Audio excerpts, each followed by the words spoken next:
There's a strange kind of exhaustion that sleep doesn't fix. Not the kind that comes from working too hard, not the kind caused by long hours or stress or responsibility. It's deeper than that.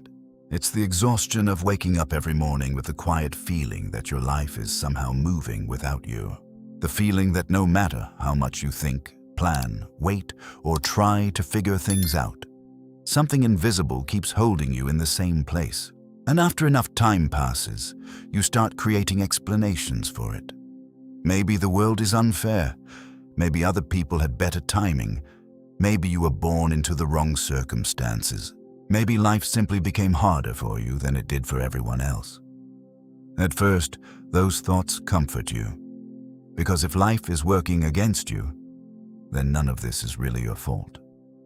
But there's a dangerous kind of comfort hidden inside blame. A comfort that slowly convinces people to stop moving. There are people who spend years waiting for motivation to return, waiting for confidence, waiting for clarity, waiting for the right moment to finally become the person they know they could be. And while they wait, life quietly keeps moving. The mornings begin to feel repetitive. The dreams become smaller. The excuses become smarter. Until one day, they no longer feel trapped by life. They feel trapped by themselves. Maybe you felt that too. Maybe you've stared at the ceiling late at night, replaying every decision that brought you here. Maybe you've watched other people move forward while you stayed emotionally stuck in the same patterns, the same fears, the same hesitation. And maybe the hardest part isn't the failure itself. Maybe the hardest part is realizing that the prison was never fully locked, because that changes everything. It means the fear was real, the self-doubt was real, the emotional pain was real. But it also means something else was real too. The possibility that your life never truly stopped because the world was against you. It stopped because somewhere along the way, your mind learned to protect you from discomfort more than it protected your future. So you avoided risks, avoided rejection, avoided embarrassment, avoided failure. And slowly, without noticing it, you also avoided your own potential. That's how most people lose themselves. Not through one dramatic tragedy, but through years of hesitation disguised as logic, years of waiting disguised as preparation, years of fear disguised as intelligence. And the frightening part is, it can feel completely normal while it's happening. A man sits in his car after work for 20 extra minutes every night before going inside his apartment because he feels disconnected from the life he built. A woman spends hours consuming self-improvement content while secretly knowing she hasn't acted on any of it for years. Someone keeps telling themselves they'll finally begin when the time is right, while deep down they already know the time never arrives on its own. People don't always destroy their lives through chaos. Sometimes they destroy them quietly, through avoidance, through emotional fatigue, through the slow decision to stop believing movement matters. But over the next hour, something needs to become painfully clear. Your mind can be trained. Your identity can change. Your habits can change. Your emotional patterns can change. And most importantly, the story you've been telling yourself about why you're stuck may not be the truth anymore. Because the moment a person stops seeing themselves as powerless, something inside them begins to wake up again. Not loud, not dramatic, just honest. And honesty changes people. Especially the kind of honesty that forces you to finally ask, what if nothing was ever truly working against me? And what if accepting that is the beginning of freedom? Chapter 1. The Comfort of Blame. Blame feels harmless in the beginning. That's what makes it dangerous. At first, it sounds like honesty. You tell yourself, I've had a hard life. People never really supported me. The timing was wrong. Things would have been different if I had more opportunities. And maybe some of those things are true. Maybe life really has disappointed you. Maybe you were ignored when you needed help. Maybe you spent years carrying pressure nobody ever saw. Maybe you got tired of trying while watching other people move forward with less struggle and more luck. Pain like that changes a person, not all at once. Slowly, quietly. A man drives home after work with the same heavy feeling sitting in his chest every night. Red lights blur through the windshield while another exhausting day replays in his head. The meetings he hated, the energy he no longer has, the quiet resentment growing stronger every year. He stays in the same place. He tells himself he's stuck because of money, because of responsibilities, because life became too complicated to start over now.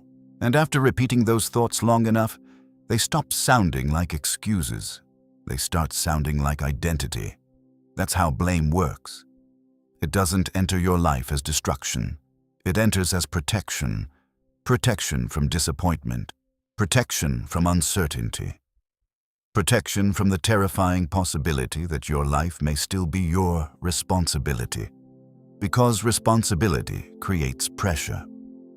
If your future still belongs to you, then eventually you must make decisions that feel uncomfortable. You must risk failure, risk rejection, risk discovering whether you are truly capable of becoming the person you imagine yourself to be. And for many people, avoiding that confrontation feels safer than change itself.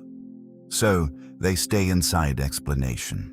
A woman spends years saying she wants a different life. She buys books about discipline, watches motivational videos late at night, saves quotes about courage and transformation. Every January, she writes new goals down with genuine hope that this year will finally be different. But when the moment comes to act, something inside her hesitates. She waits a little longer, plans a little more, overthinks a little deeper. Not because she's lazy, because action would force her to confront uncertainty. And uncertainty threatens the emotional safety of staying the same. That's the part nobody talks about enough. People often say they want freedom, but emotionally, many have become dependent on familiarity, even when familiarity is painful. A draining relationship feels familiar. Self-doubt feels familiar. Avoidance feels familiar. Even disappointment can become familiar enough to feel safe. So instead of changing their lives, people begin explaining them. And after enough years pass, explanation becomes identity. They stop saying, "I've struggled," and quietly begin believing, "I am someone who will always struggle." That shift changes everything, because the mind eventually adapts to whatever story it hears repeatedly. A person who constantly repeats, "Nothing works for me," will unconsciously begin approaching life with hesitation before anything even starts. A person who says, "I always fail," starts protecting themselves emotionally before effort ever becomes real. That's why blame becomes addictive, not because people enjoy suffering, but because blame removes pressure. If life is fully responsible for your situation, then you never have to confront the painful possibility that fear, avoidance, and hesitation may also be part of the problem.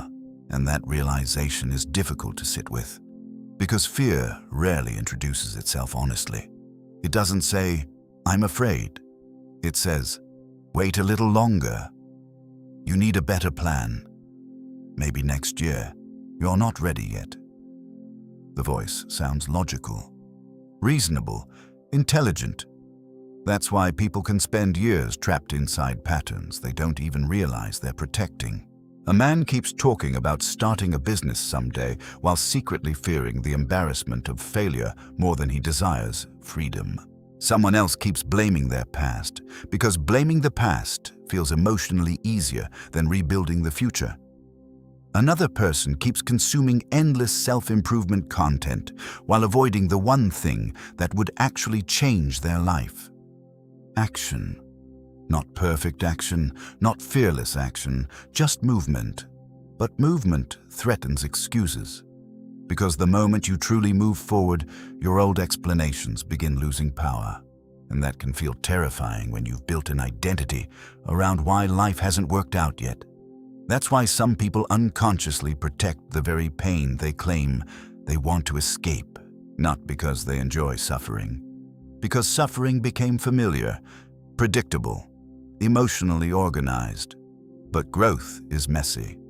Growth forces confrontation. Growth demands responsibility, and responsibility feels heavy when you've spent years convincing yourself you are powerless. Still, there comes a moment in every honest life where blame stops feeling comforting, where the excuses become repetitive, where the explanations no longer numb the frustration. And somewhere in the silence of another unfinished year, a person begins realizing something painful. No explanation is coming to save them. Not their past, not their anger, not their reasons. Only decisions can rebuild a life. That realization hurts, but it also returns something blame never could: power. Because the moment you stop asking, "Why did this happen to me?" and begin asking, "What can I do from here?" your life starts moving again, slowly, quietly, but genuinely. Blame protects the ego. Responsibility rebuilds the life. Chapter 2. Your mind learned to expect failure. The human mind adapts faster than people realize, not only to success, to disappointment too. A person doesn't wake up one morning and suddenly decide, "I no longer believe in myself." That belief disappears slowly, through repetition, a failed attempt, an ignored message, a rejection that hurts longer than expected. A moment of embarrassment the mind never fully forgets. At first, these experiences seem small, but emotional pain leaves fingerprints on the nervous system, especially when the pain repeats before confidence has time to recover. A man spends years applying for opportunities during his 20s. Some never respond. Some reject him politely. Others make him feel invisible. At first, he keeps trying with optimism, but over time, something inside him quietly changes. He starts lowering expectations before anything even begins. Not consciously, automatically. Without realizing it, his mind begins preparing for disappointment before possibility. That's what repeated failure can do when pain is left unprocessed. The brain stops seeing effort as opportunity. It starts seeing effort as danger. And once that shift happens, hesitation begins controlling behavior in quiet ways. A person waits longer before trying again, overthinks simple decisions, avoids situations where rejection feels possible, not because they're weak, because the nervous system learned to associate hope with emotional risk. That's why some people look lazy on the outside, while internally they are exhausted from constantly anticipating failure. The fear is no longer dramatic. It becomes automatic, quiet, predictable. A woman sits in front of her laptop wanting to finally start something meaningful.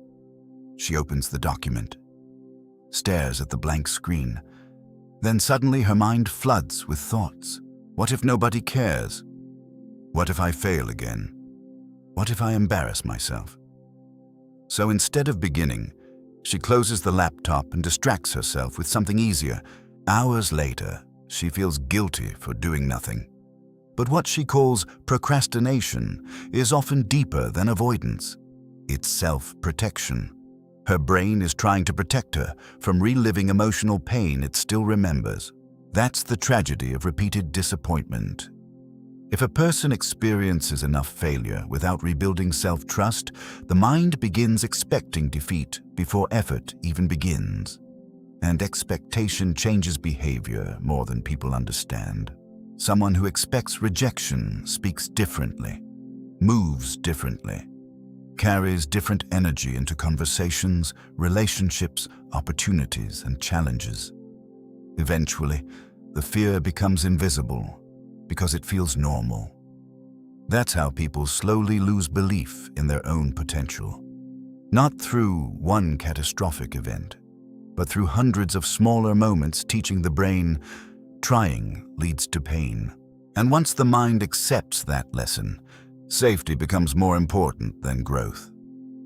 A person starts choosing emotional protection over possibility. They stop risking, stop initiating, stop imagining bigger futures for themselves. Not because desire disappeared, Because survival became stronger than hope.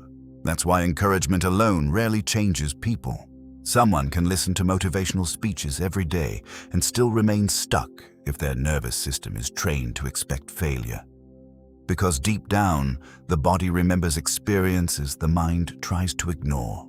It remembers humiliation, it remembers rejection, it remembers disappointment, and without realizing it, people begin organizing their lives around avoiding those feelings ever happening again.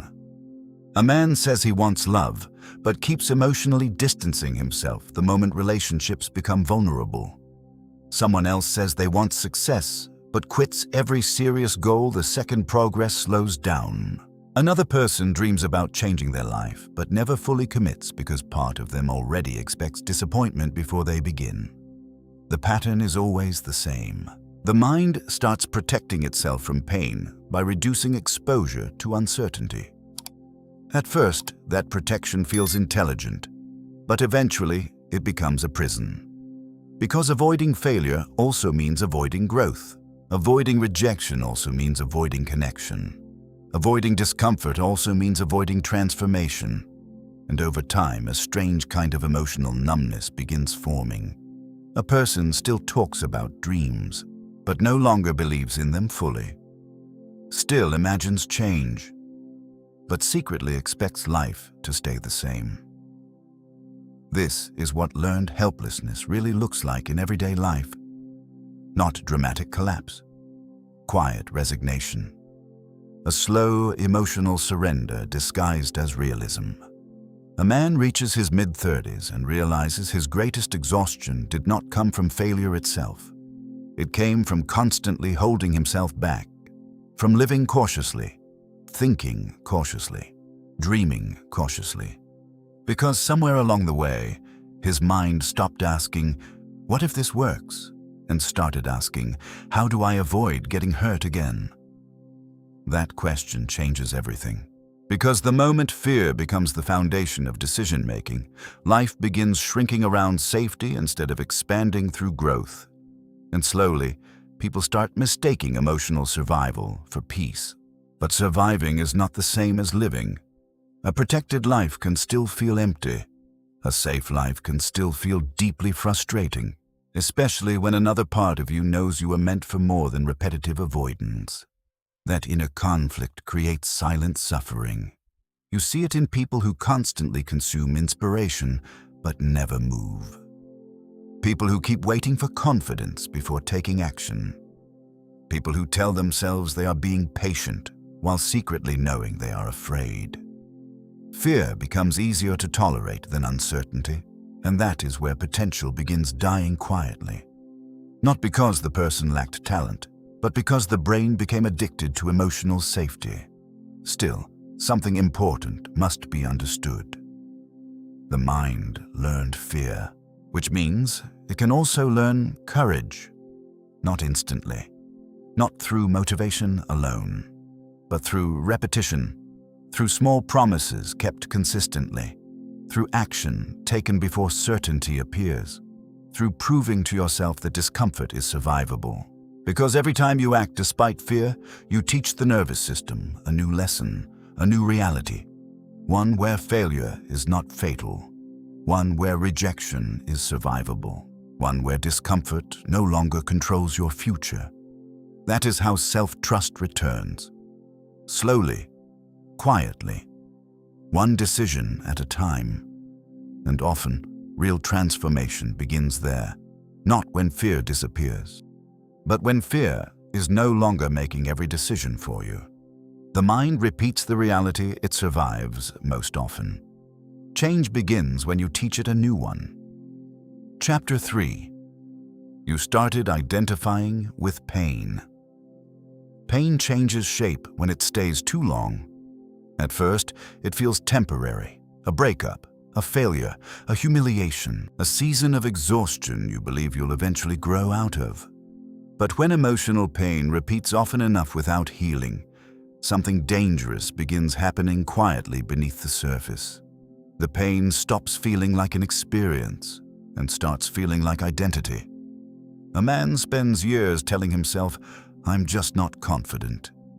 I've always been unlucky. Nothing ever works out for me. At first, those sentences feel harmless, almost casual, just things he says after disappointment. But the mind listens carefully to repetition, especially emotional repetition. And over time, the brain stops treating those thoughts like temporary reactions. It starts treating them like instructions. That's how people slowly become trapped inside identities they never consciously chose. Not because they wanted suffering, but because the mind adapts to whatever emotional environment it experiences most often. A person who constantly lives inside disappointment eventually begins expecting disappointment before life even unfolds. Someone who repeatedly experiences abandonment may start assuming everyone eventually leaves. A person who spends years feeling invisible slowly begins carrying themselves like someone who no longer expects to be seen. And the frightening part is that this transformation usually happens quietly. No dramatic moment, no announcement, just small emotional conclusions repeated over and over until they become personality. A woman sits with friends at dinner, pretending to laugh at conversations she no longer feels connected to. Deep down, she feels emotionally distant from everyone around her, not because people hate her, not because she's truly alone, but because somewhere along the way, she began identifying herself as someone who could never fully belong. Now, every interaction filters through that belief. Every silence feels personal. Every delayed text feels intentional. Every misunderstanding feels like confirmation. That's what identity does. Once the mind accepts a story about who you are, it starts searching for evidence everywhere. Even when the evidence is incomplete, even when the story is hurting you. That's why emotional suffering becomes dangerous when people start building self-concepts around it. A person who says, "I feel anxious sometimes," still leaves room for healing. But a person who says, "I am an anxious person," begins fusing identity with emotion. And identity is much harder to challenge than temporary feeling. This is where many lives quietly stop growing. Not because people lose intelligence, not because they lose potential, because they become loyal to identities built during painful seasons. A man who spent years being rejected begins protecting himself emotionally by never fully opening up again.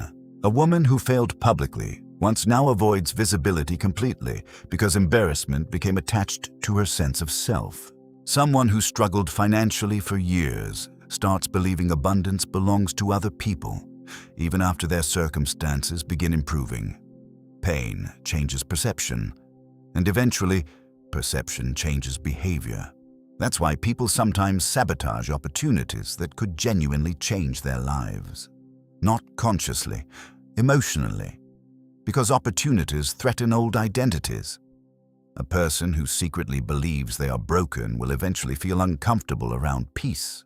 A person attached to struggle may unconsciously create chaos, because chaos feels emotionally familiar.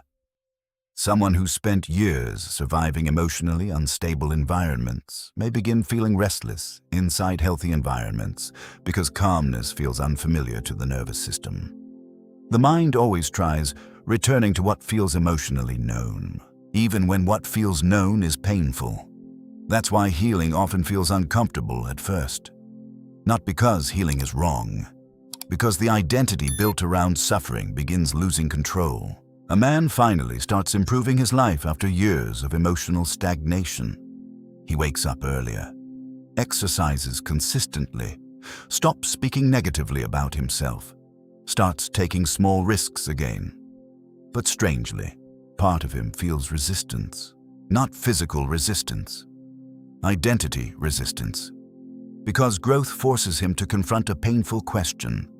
If I am no longer the person I used to be, then who am I now? That question scares people more than they realize. Because identities create emotional certainty, even destructive ones. A victim identity creates certainty. A hopeless identity creates certainty. A self-destructive identity creates certainty. And certainty feels safer than transformation. Transformation requires entering the unknown without guarantees. That's why many people unconsciously cling to old pain long after the original wound happened. Not because they enjoy suffering, because suffering became familiar enough to feel like home. You see this everywhere. People who constantly retell the same painful stories from 10 years ago. People who introduce themselves through trauma before personality. People who keep emotionally revisiting old wounds because the wounds became the strongest source of identity they have left. Eventually, they no longer know who they are without the pain. And that realization is heartbreaking. Because beneath every self-destructive identity is usually a person who adapted to emotional survival so long ago that they forgot adaptation is not destiny. What hurt you may explain part of your behavior, but it does not have to define your future forever. That distinction matters deeply, because healing begins the moment a person stops asking, "Why am I like this?" and starts asking, "Who would I become if I stopped rehearsing this pain every day?" That question changes something internally, because it separates the person from the wound, and separation creates possibility. A person can experience anxiety without becoming anxiety. Experience heartbreak without becoming broken. Experience failure without becoming a failure. But the mind must learn that difference intentionally. Otherwise, emotions become identities by default. A woman stands in front of her bathroom mirror one morning after another sleepless night and realizes something painful. She has spent years speaking to herself like someone already defeated. Not because life destroyed her completely, because she repeated defeat internally until it became familiar. And familiarity is powerful. The brain trusts what it hears consistently, which means every repeated thought either strengthens freedom or strengthens limitation. That is why self-awareness matters so much. Because once a person notices the identity they've been unconsciously rehearsing, they finally gain the ability to interrupt it. Not instantly, not perfectly, but consciously. And consciousness is where transformation begins. Because pain may visit your life, but it should never become your permanent name. What you repeat emotionally becomes the person you believe yourself to be. Change begins when you stop rehearsing the identity built from your pain. Chapter 4. Fear disguised itself as logic. Fear rarely sounds emotional. That's why so many people never recognize it controlling their lives. Real fear does not always say, "I'm scared." More often it says, "Wait a little longer. You need a better plan. Now isn't the right time. You should think about it more first." And because those thoughts sound intelligent, people trust them. A man spends nearly 3 years talking about starting a new chapter of his life. He says he wants more freedom, more purpose, more meaning than the routine slowly draining him every day. So he researches constantly. He watches interviews, reads books, saves videos about discipline and success. He studies strategies late into the night while imagining the version of himself he could still become. From the outside, it looks productive. But deep down, something else is happening. He is hiding inside preparation. Because preparation feels safer than exposure. As long as he keeps researching, he never has to confront the terrifying uncertainty of actually beginning. That's the hidden intelligence of fear. It learns how to disguise itself as responsibility. A person says they are being careful, but they are terrified of failure. A person says they are waiting for clarity, but they are terrified of uncertainty. A person says they are overthinking because they care, but they are terrified of making the wrong move. Fear becomes dangerous when it stops looking like fear and starts looking like logic. That's why so many lives become trapped inside endless hesitation. Not because people lack potential, because they keep negotiating with discomfort instead of moving through it. A woman spends hours rewriting the same plans for her future. Different routines, different goals, different versions of the life she hopes to create someday. But every time action becomes real, she pauses. Not dramatically, quietly. She suddenly decides she needs more time, more information, more confidence, and months pass like this. Then years, until eventually she realizes something painful. She was never truly confused. She was afraid of failing publicly, afraid of looking foolish, afraid of discovering that effort does not guarantee success. So instead of risking movement, she built a life around emotional caution. That's what fear does over time. It slowly convinces people that avoiding discomfort is wisdom. But avoidance and wisdom are not the same thing. Sometimes avoidance simply feels intelligent because the mind is trying to protect itself from emotional pain. A man tells himself he will apply for opportunities once he feels more prepared. Another says he'll start taking care of his health after life becomes less stressful. Someone else keeps postponing difficult conversations because conflict makes them uncomfortable. And each delay sounds reasonable in isolation.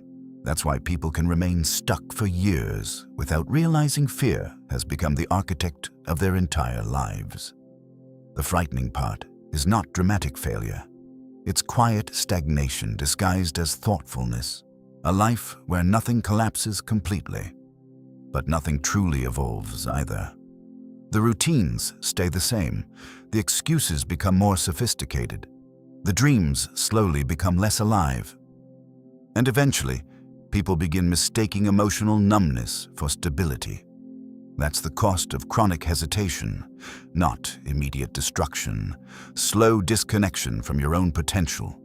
A person can spend years feeling almost ready, almost confident enough, almost disciplined enough, almost certain enough. Meanwhile, life continues moving without waiting for their permission. And deep down, many people know this. They feel it during quiet moments, late at night, driving home alone, sitting in silence after another day where nothing truly changed. Part of them understands they are no longer trapped by circumstances. They are trapped by the emotional addiction to certainty, because certainty feels safe. Even if it creates misery, the unknown threatens identity. That's why fear often increases right before growth. Not because something is wrong, because the mind senses change approaching. A man finally gets the opportunity he claimed he wanted for years. But instead of excitement, anxiety floods his body. Suddenly, he notices every possible risk, every possible failure, every reason things might go wrong. And for the first time, he realizes something uncomfortable. Part of him was more attached to dreaming about change than actually facing it. Because dreaming protects fantasy, action tests reality. That realization changes people when they are honest enough to confront it. Because many individuals are not only afraid of failure, they're afraid of losing the identity built around almost starting, almost changing, almost becoming more. There is safety in remaining unfinished. No final judgment, no full exposure, no complete confrontation with reality. But unfinished lives create unfinished fulfillment. A person who constantly avoids discomfort may protect themselves from embarrassment, but they also protect themselves from transformation. That is why courage is not emotional intensity. Courage is willingness. The willingness to move before certainty appears. The willingness to act while still feeling fear. The willingness to let discomfort exist without obeying it. Because waiting for fear to disappear is often just another form of avoidance. Fear disappears through movement, not before it. A woman finally launches the project she delayed for years. Her hands shake while doing it. Her mind still doubts her. Part of her still feels unprepared. But afterward, something unexpected happens. Relief. Not because everything became successful instantly, because she finally stopped betraying herself through hesitation. That's the hidden pain of avoidance. People think fear hurts the most, but often the deepest suffering comes from continuously abandoning the life you know you want. from repeatedly shrinking yourself to stay emotionally comfortable, from watching years disappear while convincing yourself you're still getting ready. Eventually, every honest person must face a difficult truth. The perfect moment never arrives. Clarity rarely arrives first. Confidence rarely arrives first. Movement comes first, and movement teaches the mind that survival is possible beyond fear. That's how power returns, not through certainty, through action despite uncertainty. Because fear may always speak, but wisdom is learning which voice deserves authority over your life. Fear becomes destructive when it starts sounding wiser than your future. Freedom begins the moment you stop negotiating with hesitation. Chapter 5. You waited to feel ready. Your life did not stop because you lacked potential. It stopped because you kept waiting for certainty before movement. There is a dangerous illusion that quietly controls millions of lives. The illusion that one day, suddenly, you will feel completely ready. Ready to begin. Ready to change. Ready to take the risk. Ready to become the person you keep imagining in your head. But readiness is one of the greatest emotional fantasies people ever become attached to, because it gives hesitation a beautiful disguise. A man tells himself he will finally change his life once things become less stressful, once he saves more money, once his mind feels clearer, once motivation comes back again. So he waits. Weeks pass, then months, then entire years, and during all that time, he keeps believing movement is still somewhere in the future. But deep down, another truth exists beneath the waiting. He is not waiting for the right moment. He is waiting to stop feeling uncomfortable, and that moment rarely comes. That's what people eventually realize too late. Confidence does not arrive before action. Clarity does not arrive before action. Even motivation often does not arrive before action. Movement creates those things afterward, not before. A woman spends years imagining a different version of herself, healthier, more disciplined, more emotionally free. She pictures waking up earlier, taking care of her body, pursuing meaningful goals, rebuilding her confidence. The vision excites her, but every morning when the alarm rings, reality feels heavier than imagination. So she presses snooze. Not because she's incapable, because comfort in the present moment feels emotionally stronger than commitment to the future.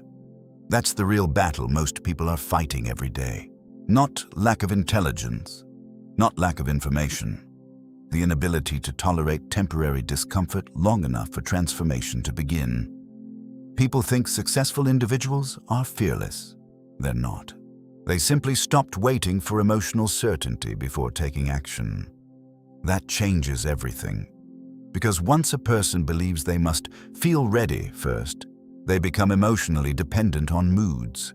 And moods are unstable. Some mornings you feel inspired. Some mornings you feel exhausted. Some days you feel powerful. Some days your mind feels heavy for no obvious reason. If action depends on emotion, consistency becomes impossible. That's why so many people stay trapped inside cycles of temporary motivation followed by long periods of avoidance. They move only when they feel emotionally high enough to move. But real change is built during ordinary days, during resistance, during uncertainty, during moments where motivation is absent, but action still happens anyway. A man sits alone late at night watching videos about discipline while feeling frustrated with himself. He tells himself tomorrow will be different. Tomorrow, he'll finally become focused.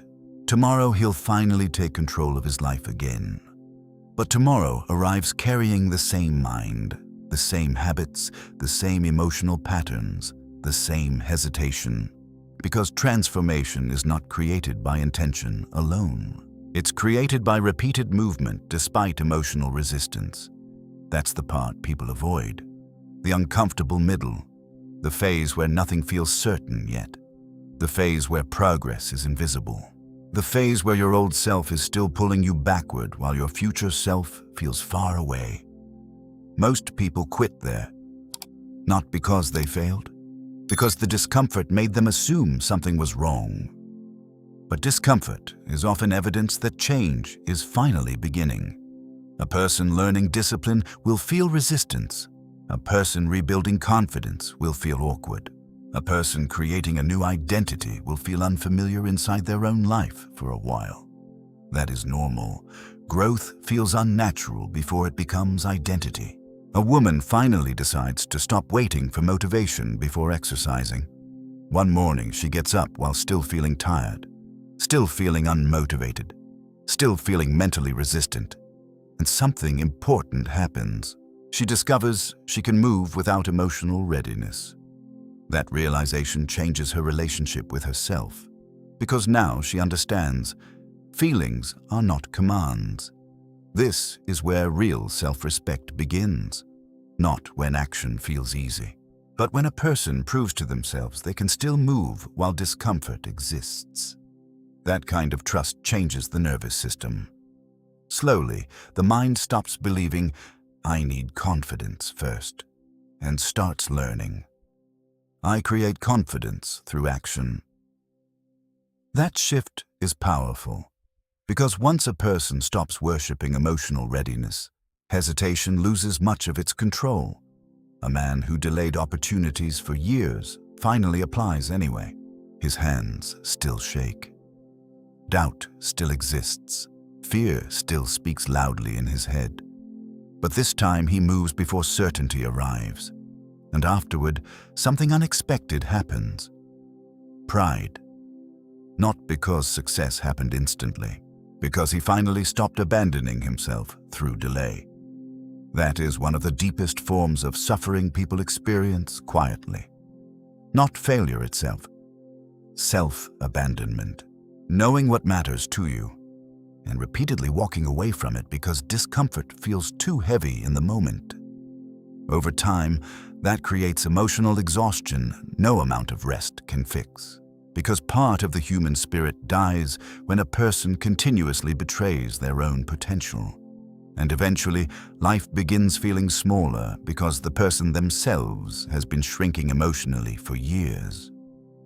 Smaller risks, smaller dreams, smaller actions, all built around the hope of avoiding discomfort.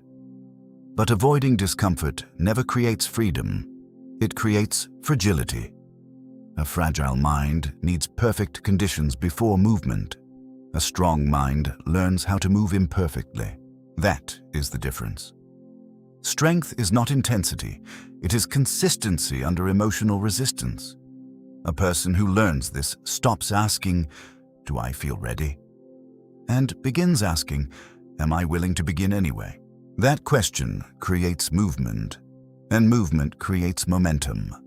Momentum creates identity, and identity eventually creates a completely different life.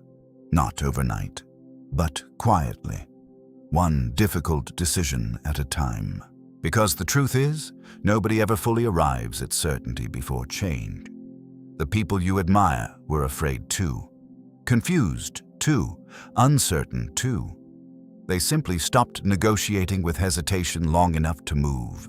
And once movement begins, the mind slowly realizes something important. You are never waiting for the perfect moment. You are waiting for permission to believe in yourself again. Confidence is not built before action. Confidence is built because of action. Chapter 6. Your reactions created your suffering. Life hurt you, but your reactions often kept the pain alive far longer than the moment itself. There is a difference between pain and suffering. Pain is immediate. Suffering is what the mind continues doing afterward. A difficult conversation happens. Someone disappoints you. A relationship ends.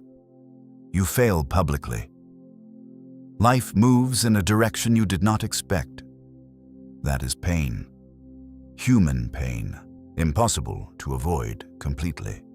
But suffering often begins when the mind starts replaying the experience over and over, until the event becomes emotionally larger than reality itself. A man receives a short message from someone he deeply cares about. The response feels colder than usual. Nothing dramatic, nothing openly cruel, but within minutes, his mind begins spiraling. Did I do something wrong?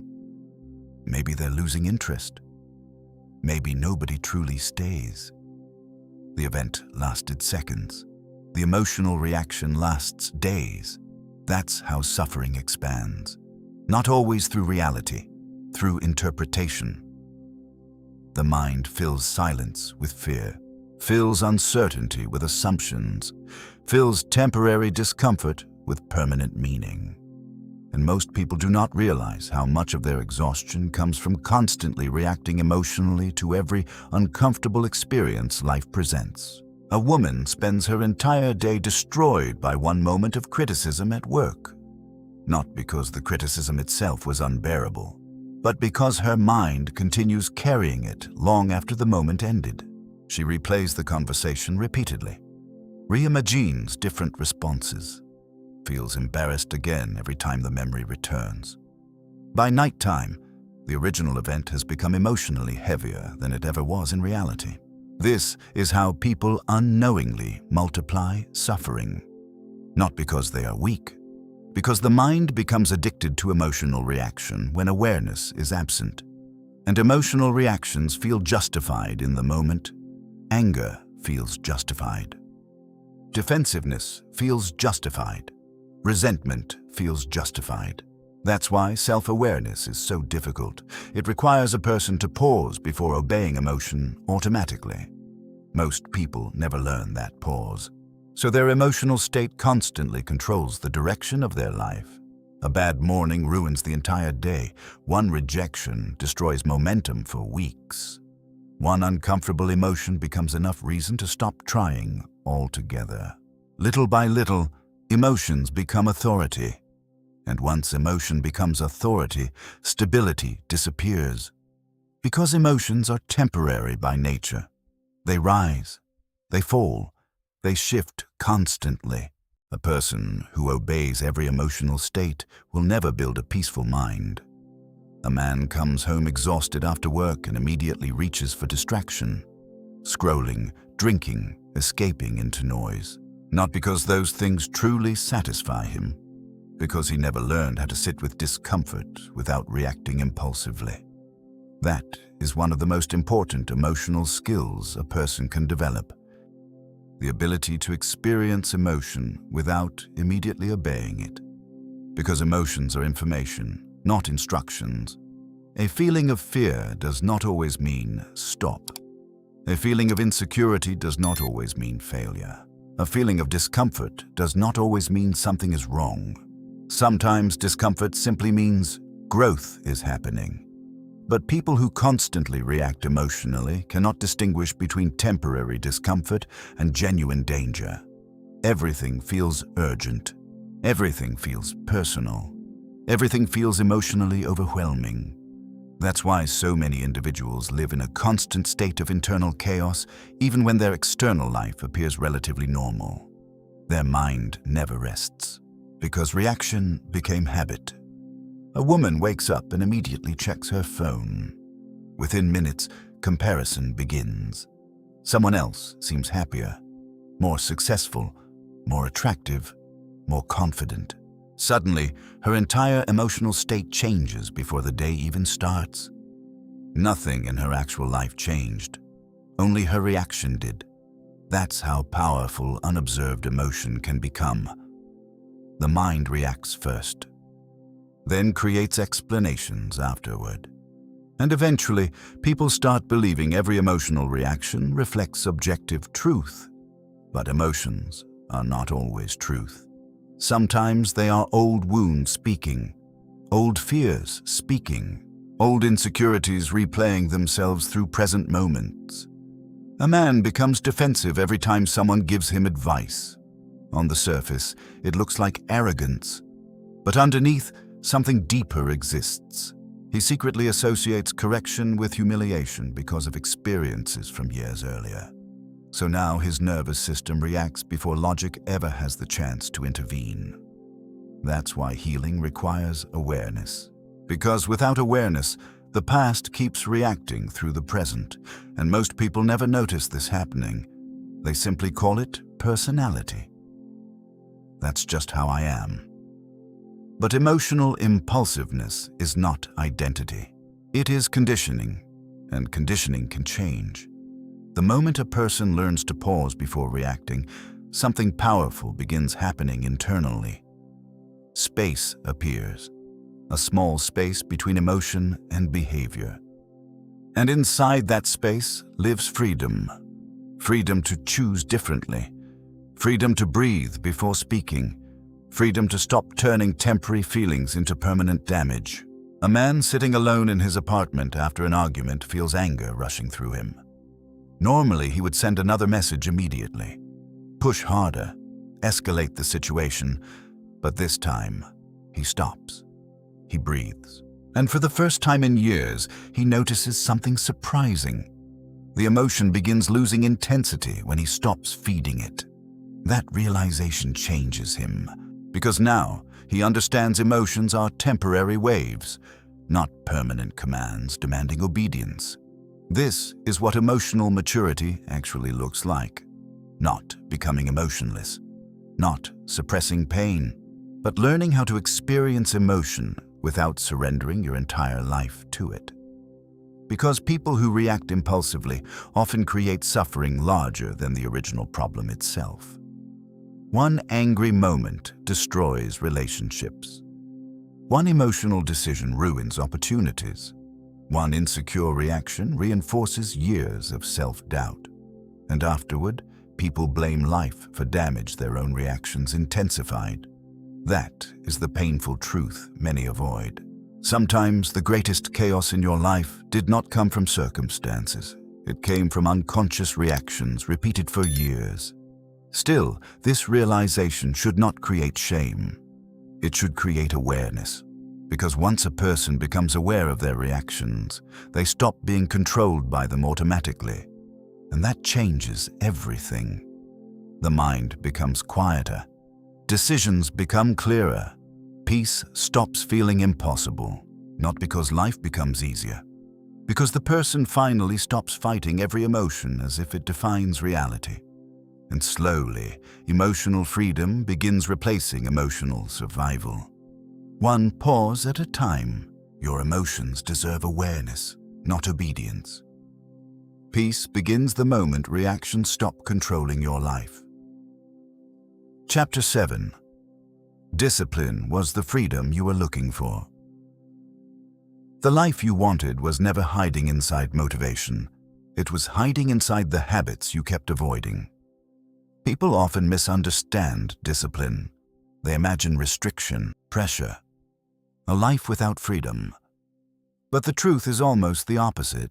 Most people are not suffering because they have too much structure. They are suffering because they have none. A man wakes up exhausted every morning, not because life is impossible, but because his mind has been living without direction for years. He sleeps whenever he wants, eats whatever is convenient, scrolls endlessly when uncomfortable emotions appear, avoids difficult tasks until anxiety becomes unbearable, and slowly, chaos becomes normal. That's the hidden danger of undisciplined living. At first, it feels comfortable. You follow emotion, follow impulse, follow temporary desire. But eventually, the lack of structure begins destroying clarity from the inside. The body feels heavier, the mind feels louder, the future feels further away. Because human beings are not designed to thrive without self-control. They're designed to drift without it. A woman says she wants peace, but her routines create constant emotional instability. She stays awake too late every night, consuming noise that leaves her mentally drained. She avoids difficult responsibilities until pressure explodes all at once. She waits for motivation to fix habits that only consistency can change. Then she wonders why her life feels overwhelming. But overwhelm is often accumulated disorder. That's why discipline changes people so deeply. Not because it makes life perfect, Because it removes unnecessary chaos. A person who keeps promises to themselves begins trusting themselves again. A person who develops structure stops depending entirely on emotion to function. A person who creates standards slowly rebuilds self-respect from the inside. That's the part many people never realize. Discipline is deeply connected to identity. Every repeated action teaches the brain something about who you are. When a person constantly quits, delays, avoids, and abandons commitments, the mind learns, I cannot trust myself. But when a person repeatedly follows through, even in small ways, the mind learns something different. I am becoming someone reliable. And reliability creates inner stability. A man begins waking up 30 minutes earlier every morning. Nothing dramatic changes immediately. He is still tired sometimes, still uncertain about his future, still carrying emotional struggles nobody else fully sees. But something subtle begins shifting inside him. For the first time in years, he stops negotiating with every feeling. He simply gets up. That action seems small from the outside, but internally, it changes his relationship with himself. Because every time a person chooses discipline over impulse, they weaken the control emotions once had over their life. That's why disciplined people often appear calmer. Not because their lives are easier, because they stopped allowing every mood to dictate their behavior. A person who depends entirely on motivation will always live inconsistently. Some days they feel powerful, other days they collapse completely. But discipline creates continuity during emotional fluctuation.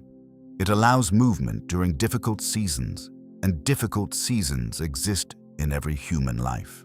A woman begins exercising consistently after years of avoiding it. At first, she hates the process. Her mind resists every routine. Every workout feels uncomfortable. Every early morning feels unnatural. But after several months, something unexpected happens. Her body changes. But more importantly, her identity changes. She no longer sees herself as someone who constantly abandons herself. That transformation matters more than appearance ever could. Because external change without internal identity change rarely lasts. The real power of discipline is not productivity. It is self-respect. A person who repeatedly proves they can act despite discomfort develops quiet confidence. Not loud confidence, not performative confidence, stable confidence. The kind built privately through consistency nobody else sees. A man sits alone one evening realizing something painful. For years, he wanted a different life while protecting the habits, creating the life he hated. That realization forces him to confront a difficult truth. His future was not being destroyed by one catastrophic event. It was being shaped daily by repeated small decisions. The late nights, the avoidance, the inconsistency, the emotional impulsiveness, the endless distractions. Small habits rarely feel powerful in the moment, but repeated long enough, they become identity. And identity becomes destiny. That's why discipline often feels difficult at first. You're not only changing behavior, you are disrupting patterns your nervous system became emotionally attached to. Comfortable distractions, comfortable excuses, comfortable inconsistency. The mind resists losing familiar patterns, even when those patterns create suffering. But eventually, something beautiful begins happening. The disciplined life starts feeling lighter than the chaotic one. A person with structure experiences less internal negotiation, less emotional confusion, less constant guilt from repeatedly avoiding what matters. Because discipline removes friction from the mind. A man no longer spends hours debating whether he should go to the gym. He simply goes. A woman no longer negotiates with herself every morning about whether she should work on her goals. The decision was already made through routine. That simplicity creates peace. People often search for freedom emotionally while continuing behaviors that create internal imprisonment. But freedom is not doing whatever you feel like doing in every moment. That is often the fastest path toward self-destruction. Real freedom is gaining authority over your impulses instead of being controlled by them, because a person controlled by every craving, every emotion, and every distraction is not free. They are reactive, and reactive people rarely build meaningful lives. A man who once felt trapped by laziness realizes something surprising after months of disciplined routines. The structure he resisted for years became the thing that finally gave him emotional stability. Not perfection, not constant happiness. Stability. And stability changes everything because a stable mind can think clearly. A stable mind can tolerate discomfort. A stable mind can continue moving during difficult emotional seasons without collapsing every time life becomes hard. That is what discipline creates over time. Inner strength. Not dramatic intensity. Quiet reliability. The ability to trust yourself again. And once a person rebuilds that trust, life no longer feels like something constantly happening against them. It starts feeling like something they finally have the power to shape.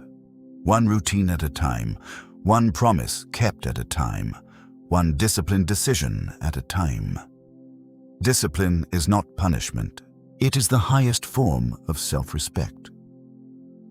Chapter 8. The door was never locked.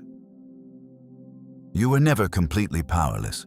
You only became convinced that staying still was safer than moving forward. The hardest realizations in life are rarely dramatic. They arrive quietly. A man sits alone one night after another, ordinary day that felt emotionally heavy for reasons he can no longer explain. Nothing terrible happened. Nobody betrayed him. Nothing collapsed. And yet, something inside him feels exhausted.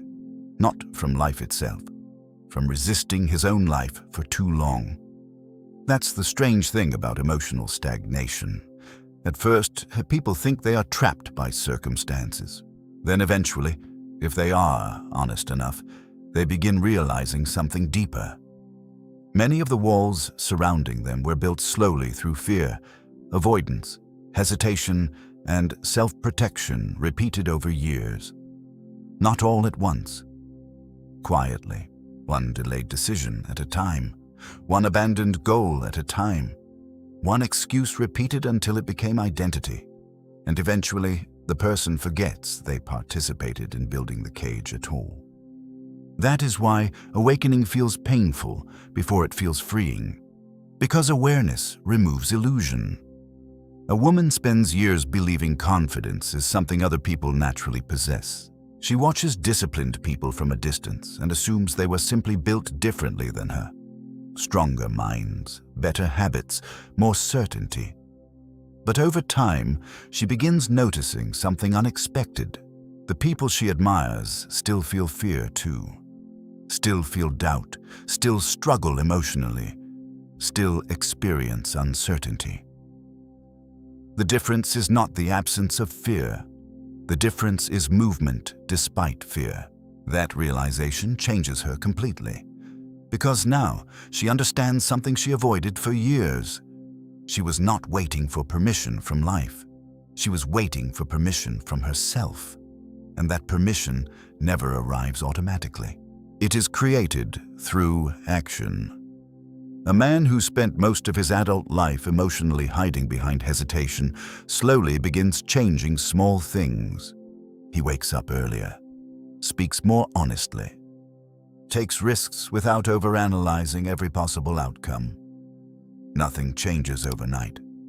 But internally, something important begins happening. He no longer feels like a spectator in his own life. That feeling matters more than people realize, because many individuals secretly feel disconnected from themselves. They move through routines automatically while carrying the quiet belief that life is happening somewhere outside of them. But the moment a person begins reclaiming responsibility, movement returns. Not perfect movement, human movement, messy, inconsistent, uncomfortable, but real. And reality feels different from fantasy. Fantasy is exciting because it contains no risk, no exposure, no confrontation with failure. Reality demands vulnerability. That's why many people unconsciously stay attached to dreaming instead of building. Dreaming protects the ego. Building tests it.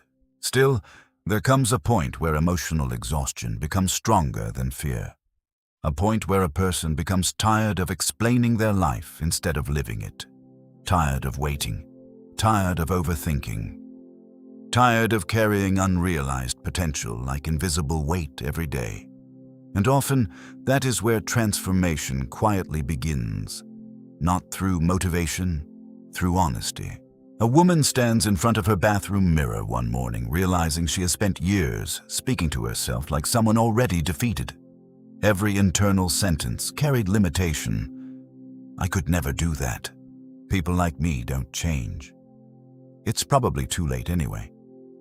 And suddenly, she understands something painful. Her mind had become a prison, repeating the same emotional script every day. That realization hurts. But it also creates freedom. Because once a person sees the pattern clearly, they can no longer pretend they are completely powerless inside it. Awareness creates responsibility, and responsibility creates choice. Not easy choice, but choice. A man who spent years blaming his circumstances realizes he still has control over smaller things. How he speaks to himself, what habits he repeats, what risks he avoids, what standards he accepts, whether he keeps abandoning himself emotionally. And slowly, his life begins changing through those smaller decisions. That's how transformation usually happens. Quietly. Not one massive breakthrough. Repeated moments where a person stops betraying themselves. One morning they stop hitting snooze. One difficult conversation they finally stop avoiding. One action taken before confidence appears. Small decisions. But repeated long enough, small decisions rebuild identity. And identity changes everything. A person who once saw themselves as weak begins seeing evidence of resilience. A person who once believed they always quit begins building proof that they can remain consistent. Someone who spent years emotionally hiding begins tolerating discomfort without immediately retreating back into old patterns. That is how freedom returns. Not because fear disappears forever, because fear stops controlling every decision. A man walks home one evening realizing life no longer feels as heavy as it once did. His problems are not completely gone. His future is still uncertain. Some days are still difficult, but internally, something changed. He no longer feels trapped inside helplessness. For the first time in years, he trusts himself to keep moving.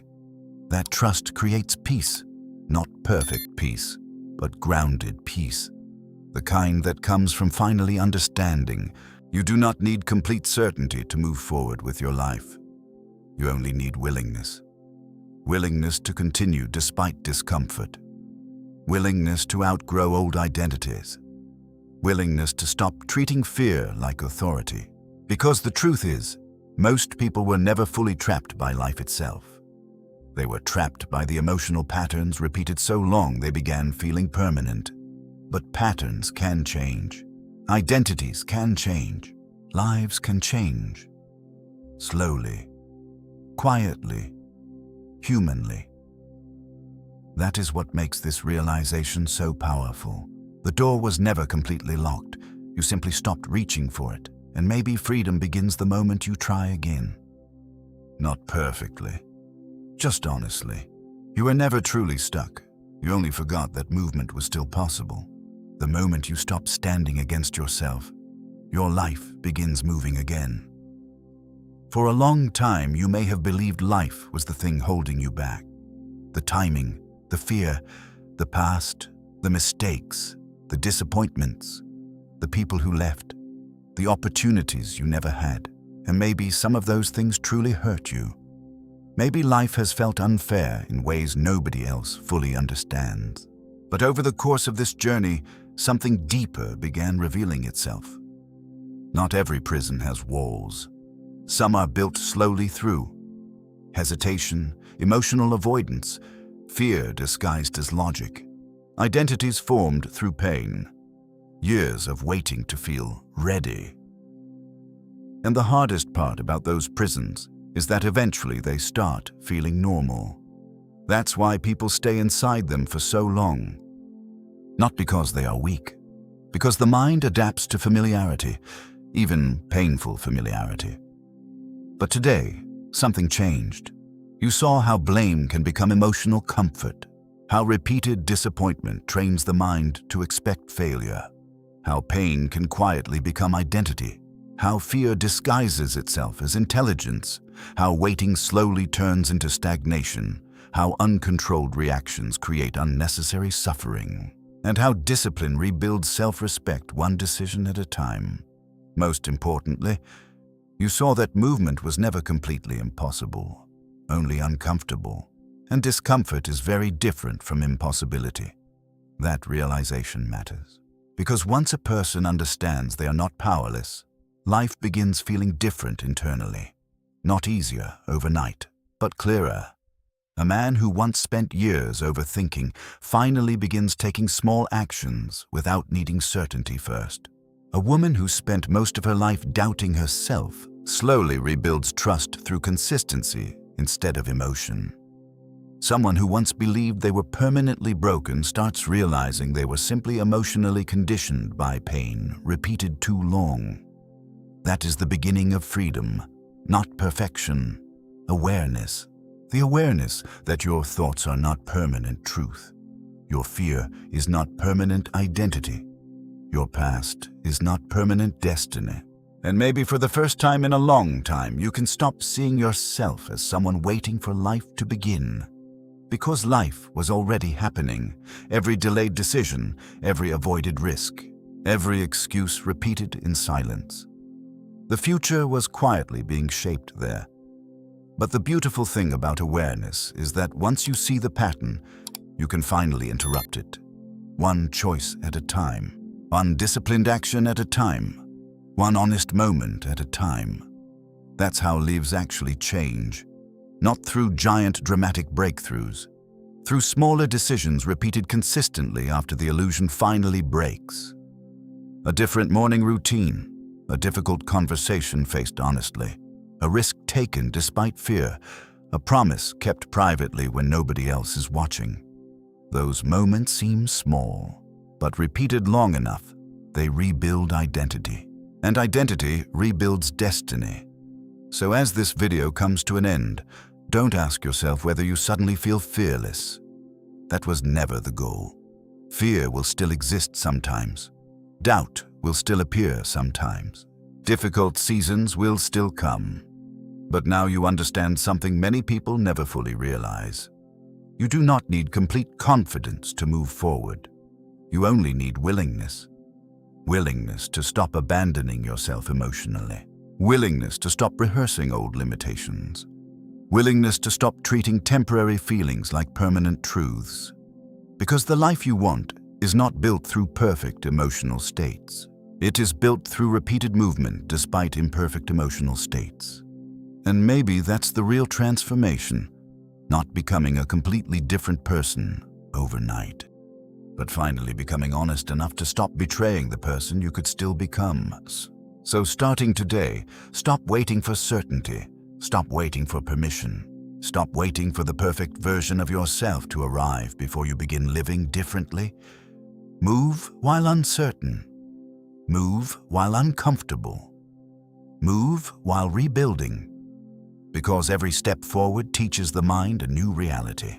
A reality where you are no longer controlled by old fear, old identity, old avoidance. A reality where your future is no longer being decided by hesitation.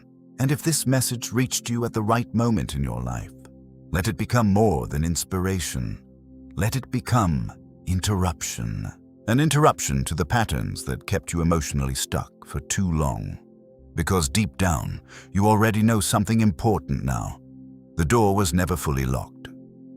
And maybe your life changes the moment you finally stop convincing yourself it was. Thank you for spending this time here together, and wherever you are right now in your journey, Remember this, you were never truly powerless. You only forgot how much your life could change once you stopped standing against yourself. Mota, what if nothing was ever working against you?